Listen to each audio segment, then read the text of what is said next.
How to add a place on Google Maps. Hello guys, so all what you have to do to add a place on Google Maps, just go to the app and go to the top corner, click on your profile picture.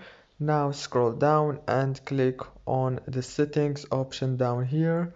Click on settings and it will take you to this page. Now on this page you will find many options. As you can see, all what you have to do is so simple and easy. Click on edit, home or work, and now go down and you will find add the place option down here.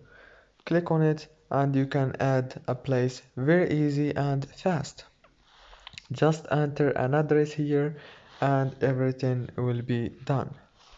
If this video was helpful, please don't forget to like and subscribe. See you later.